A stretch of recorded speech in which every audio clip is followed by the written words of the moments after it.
डरपोक सास बहू। जिगर और बलराज अपने अपने ऑफिस के लिए निकल जाते हैं, जिसके बाद तान्या और उसकी सास घर के काम में बिजी हो जाती हैं। तभी रसोई में से तान्या के चिल्लाने की आवाज आती है। ओए माँ, बचाओ रे, उश, उश, उश, भागो यहाँ से। तान्या की आवाज सुनकर उसकी सास भी वहां आ जाती है। अरे क्या हुआ? और इस तरह स्लैब पर चढ़कर क्यों बैठी हो? उस छिपकली की वजह से। है? छिपकली? अरे कहाँ है छिपकली? ऐसा बोलते हुए तान्या की सास भी डर कर स्लैब पर चढ़ जाती है। अरे जब इन छिपकलियों को घूमने के लिए हमने दीवार और छत दी है, फिर ये हमारे घूमने की जगह पर क्यों उतर आती है? मुझे क्या पता, सामने बैठी है, आप ही पूछ लो ना, साथ में भगा भी देना। इस पर सास डरते हुए स्लैब पर बैठी बैठी ही छिपकली को भगाने की कोशिश करती है। हुश, हुश, हुश, अरे जा ना, वापस अपने घर जा। सासू माँ, छिपकली है, कुत्ता नहीं। अरे हाँ, छोटी सी ही सही छिपकली तो है, तो तुम ही भगा दो ना। तान्या की सास उसे स्लैब से नीचे गिरा देती है, जिस पर छिपकली तो डरकर भाग जाती है। लेकिन दोनों सास बहू के बीच टॉम एंड जेरी वाला खेल शुरू हो जाता है। आपने मुझे धक्का क्यों दिया? मुझे कुछ हो जाता तो? अगर वो मुझे खा जाती तो? अरे छिपकली थी, डायनासोर नहीं। हाँ, सिर्फ छिपकली ही थी, और आपको उससे डर नहीं लगता तो खुद क्यों नहीं भगा दिया? अरे तेरे होते हुए अगर मुझे काम करने पड़े, फिर बहू होने का फायदा क्या है? इसी तरह सुबह से शाम हो जाती है। जिगर और बलराज भी ऑफिस से घर वापस आ जाते हैं, लेकिन सास बहू की तू मैं खत्म नहीं होती।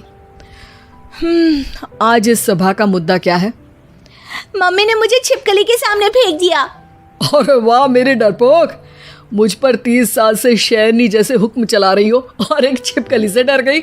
इस पर दोनों बाप बेटे हंसने लगते हैं, जिसे देखकर सास बहू एक दूसरे की शक्ल देखते हुए अब अपनी लड़ाई भूलकर उनसे लड़ना शुरू कर देती हैं। अरे आप ना ज्यादा बत्तीसी ना दिखाओ, नहीं तो शेरनी के एक पंजे से 32 के 32 दांत बाहर निकल आएंगे। अपनी माँ की इस बात पर अब जिगर अपने पापा को देखकर हंसने लगता है। अरे क्यों पापा, आ गया स्वाद? अभी आपको भी आएगा स्वाद।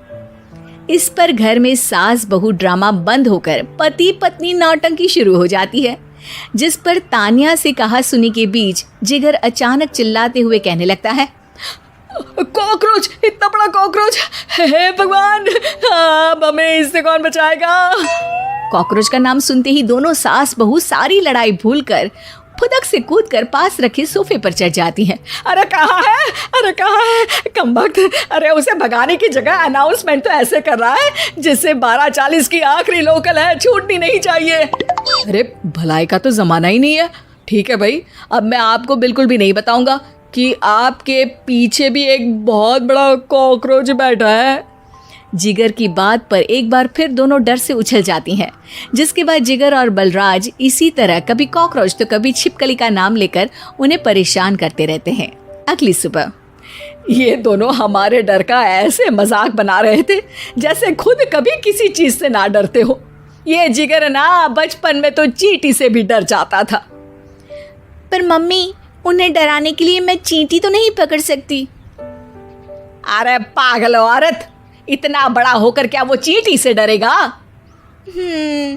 मतलब हमें बदला लेने के लिए कुछ अलग सोचना पड़ेगा। अरे वाह, क्या ब्रांड न्यू न्यूज़ दी है। सोचो अब।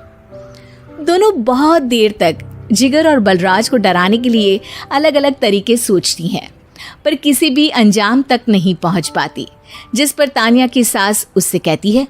हम उन्हें नहीं डरा सकते, पर अपना डर तो खत्म कर ही सकते हैं ना। अगर हमारा डर खत्म हो जाएगा तो फिर वो अपने मजे के लिए किसे डराएंगे और इसी तरह उनका पचका हो जाएगा। हाँ, नाइस आइडिया, पर मुझे इससे डर क्यों लग रहा है? सास की बातों से डरते हुए भी वो दोनों अपने डर को खत्म करने के मिशन पर लग जाती है, जिसमें पहला कॉकरोच सामने आते ही वो डर कर भाग जाती है। हमसे ना हो पाई मम्मी, इससे आप ही निपटो ना। अरे क्या आप निपटो, साथ चल, नहीं तो तेरे ऊपर ना छिपकली गिरा दूंगी। हाँ बस हाँ, पहले छिपकली पकड़ कर तो दिखाओ। अरे यार चल ना। इस पर दोनों भगवान का नाम लेते हुए एक वाइपर लेकर कॉकरोच के पास जाकर डरते डराते उसे भगा देती हैं, जिसके बाद उनमें थोड़ी हिम्मत आती है और वो दिन ब दिन एक एक कर अपने हर डर पर काबू पाने लगती हैं। कुछ हफ्तों बाद, वाह मम्मी, आइडिया तो मस्त था। अब कॉकरोच हो या उसका बाप, मैं किसी से नहीं डरती। अरे शाबाश। और मैं छिपकली हो या उसका पूरा गैंग, सबके छक्के छुड़ा दूंगी। पर मम्मी जी, उससे पहले किसी को सबक सिखाना है। उसी रात जब बलराज और जिगर टीवी देख रहे होते हैं तो दोनों सास बहू प्लान बनाकर छुपके से उन पर नकली छिपकली और कॉकरोच फेंक देती हैं, जिसे देखते ही वो दोनों अपनी जगह से उछल खड़े होते हैं। अरे ओए माँ, छी ये छिपकली कहाँ से आ गई? ओह, अब इस कॉकरोच को मेरे ऊपर से हटाओ ना। अरे क्यों बेटे, कैसे माँ याद आ गई? जब माँ को डर लग रहा था तब तो बहुत खिल्ली उड़ा रहे थे। ससुर जी, कॉकरोच से तो हम जैसे डरपोक डरते हैं, फिर आज आपको क्या हुआ? दोनों हंसने लगती है, जिससे जिगर और बलराज को भी उनकी गलती का एहसास होता है।